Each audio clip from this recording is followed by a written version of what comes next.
Everyone, this is Rahul Malhotra. I am here with chapter 6 of a Revis textbook, that is an ideal house. We all need air and water. The third thing we require is shelter. Yes, house. We need house because it protects us from heat, cold, rain, dust, thieves and wild animals. Now, have you ever imagined that how early man lived?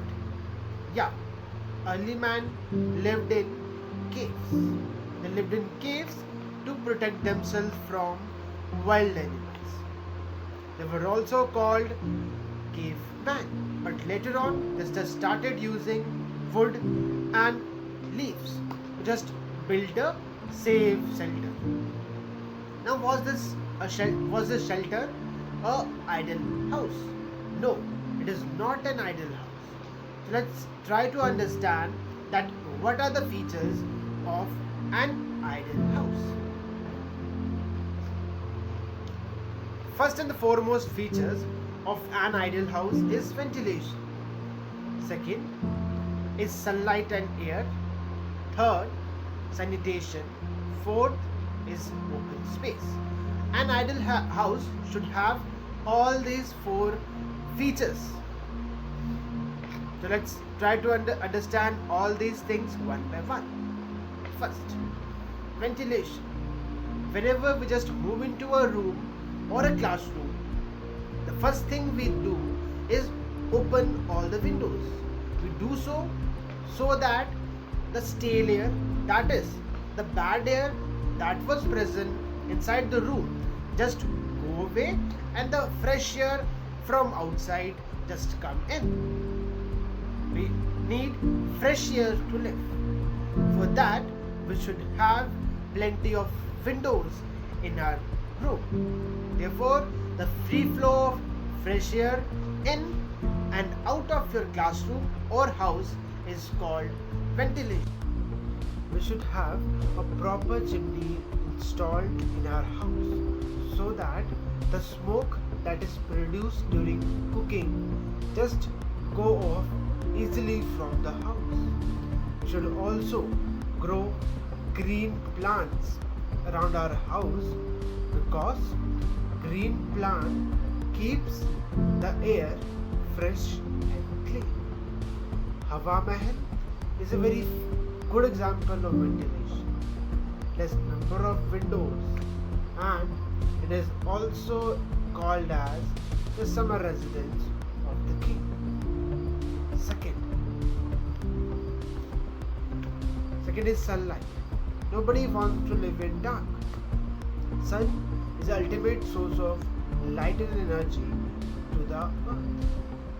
Sunlight makes our house look beautiful.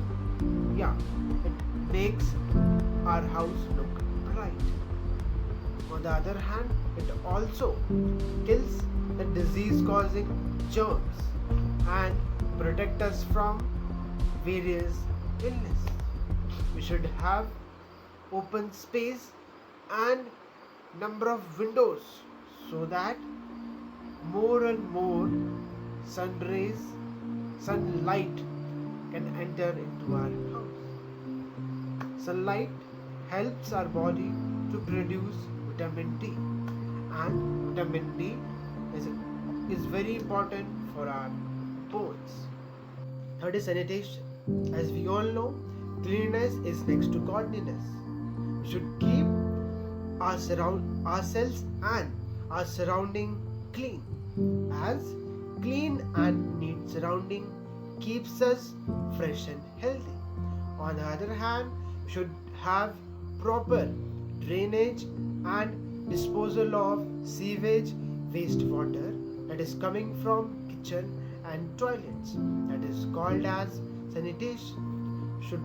We should not allow standing water because it is the house of mosquitoes that can cause diseases like malaria and dengue. We should not throw garbage in open. We should throw garbage in proper dustbin having lid. That means they should be covered. Last but not the least, open space. The house should not be so clustered that we cannot move around freely.